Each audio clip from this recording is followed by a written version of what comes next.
Hey, what's going on, guys? It's Sam here from the CNR channel, and today, guys, what I'm going to be doing is obviously, if you've watched my past two videos, you'll know that I've been starting like a new four-part/day series, and these are, of course, the 4 Transformers films, and yesterday I did Revenge of the Fallen, and on Tuesday I did the first one, so today it's going to be the third part of the 4-part series, and that is, of course, Transformers 3 Dark of the Moon. This film came out in 2011, and without any further ado, let's just get on to all the major details of what I want to review, and then my personal opinions along with the rating. So let's get on to it. So the first part is the plot, as I guys, also I forgot to mention as well, these points that I've been carrying out for the past 2 reviews for Transformers is the same set of points that I'm going to be using for all of my reviews to come in the future. But yeah, let's just get straight into it. So the plot, guys, the plot for Transformers 3 is that Optimus Prime basically recovers Sentinel Prime's body, and Sentinel Prime was the leader of the Autobots before Optimus, and he's also the main villain of the film. Basically, they recover his body along with 5 pillars, and then these pillars, once released around the world along with all the others, can actually rebuild Cybertron near Earth. So basically what happens is that Cybertron is rebuilt above Earth using these pillars after Sentinel Prime betrays the Autobots and teams up with the Decepticons. And the whole plot is to just stop the events from happening, and the Decepticons actually take over for once, and it's just a big mess for the Autobots, and it's just a very good film. I would say out of all of them, this was the plot that I got entranced in the most, because I know Optimus Prime did die in Revenge of the Fallen, which was my favourite one, by the way. Revenge of the Fallen was my favourite one, but in this one the Decepticons actually take over a whole city and actually get a massive edge over the Autobots, not even killing any of their main team, but actually just like taking over the city and kidnapping obviously the main human's girlfriend. And it's just it's such a good story, and you'll get so entranced if you watch it, and I absolutely love that. So next is the actors. Now, the actors themselves, I thought, were very good. Now, Shia LaBeouf completely boosted his upgrade. Like, he boosted his upgrade in Transformers 2 from Transformers 1, and now he's completely boosted his character. He's boosted his acting from Transformers 2 to Transformers 3, and bam, you've got a well-formed Shia LaBeouf. He's not a screamy girl in this one. He's just an actual, no more of that stupid screaming.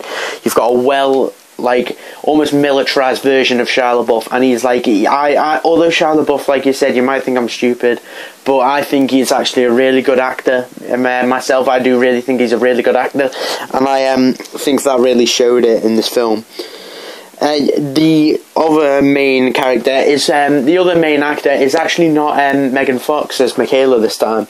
It's actually Rosie Huntington-Whiteley as Whiteley, I think I'm pronouncing that right, but yeah, Rosie Huntington-Whiteley as Carly Spencer. Now, she is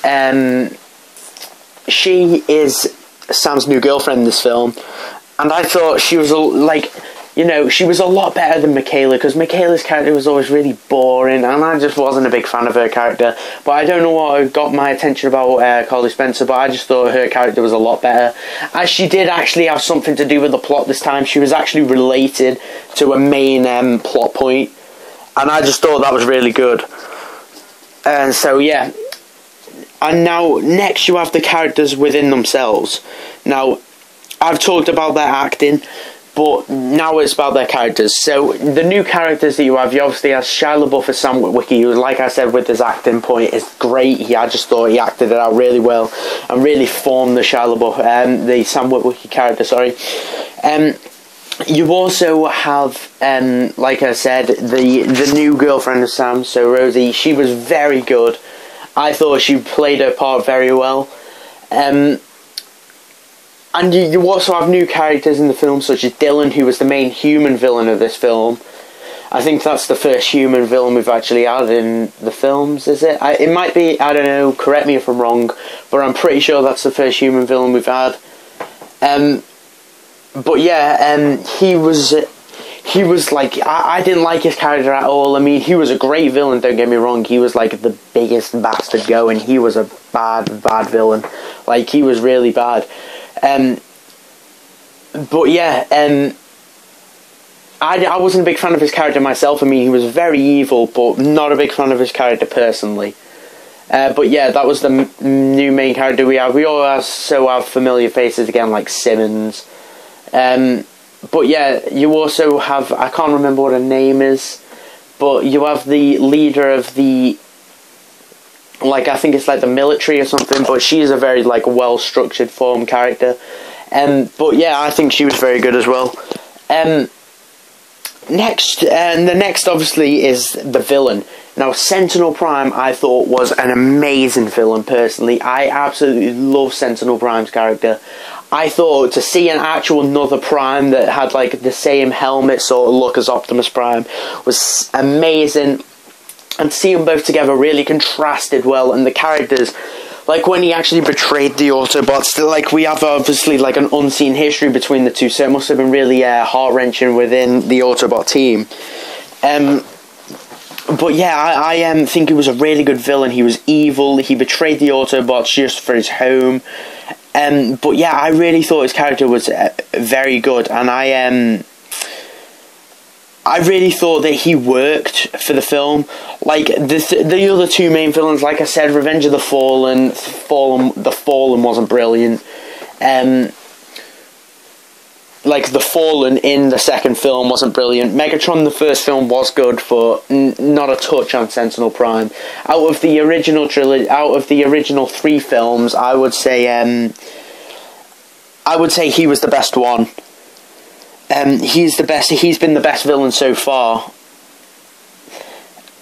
So yeah, that was the villain. Now you have the main. Now you have the new characters, so like the heroes. So we obviously had like the main team, like Optimus Prime and Bumblebee again in this film, and Ironhide unfortunately died in this film. You had Sideswipe, who you've seen in the second film, but yeah, you had some new characters such as Brains. Brains was I forgot to mention this. Oh god, I actually forgot to mention this as in the second film as a new character. You had Willy, who was like a small robot who was captured in Revenge of the Fallen. You have his partner in the third one, who's Brains. I thought he was a really good character. He was really funny, and when he combined with Willy, I think those characters contrasted so well. I thought they were so funny, and I love them. Dino, who was a new Autobot, he was the red Ferrari 458. He was that was his car, and he was a great robot. He was represented as like the ninja of the team, like the stealthy ninja. He was like the new one. You also had like the clankers, which are like the represented as like the small fat robots. They were funny, and you also had Laserbeak, and you had Soundwave. But yeah, other than that, you also had Q. You just had loads of new faces. You also had like loads of new faces, but yeah, you also had like some familiar ones as well. But yeah, I thought the new characters in it were really funny and really good. But yeah, that's it for the heroes. Now, my personal opinions of Transformers 3 Dark of the Moon. Now, I adored this film. I think Transformers 2 Revenge of the Fallen and Trans 3 Dark of the Moon were the two best ones. Transformers 2 Revenge of the Fallen slightly pips it to the post. Like, I may have mentioned that in yesterday's video, but Transformers 2 Revenge of the Fallen is my favourite, but that does not stop me adoring Dark of the Moon nearly as much. But yeah, I really love this film. I thought the villain was great. I thought the new actors were great. I thought the new heroes were funny and great. I just thought everything about this film was just amazing. And yeah, I loved it.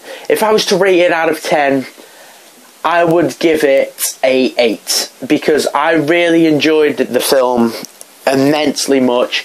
I think it just dropped a couple of points.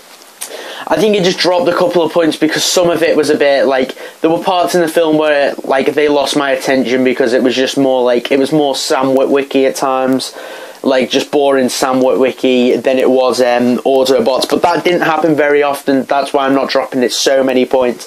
But if I was to give it a rate, I would give it 8 out of 10. I suggest you watch this movie.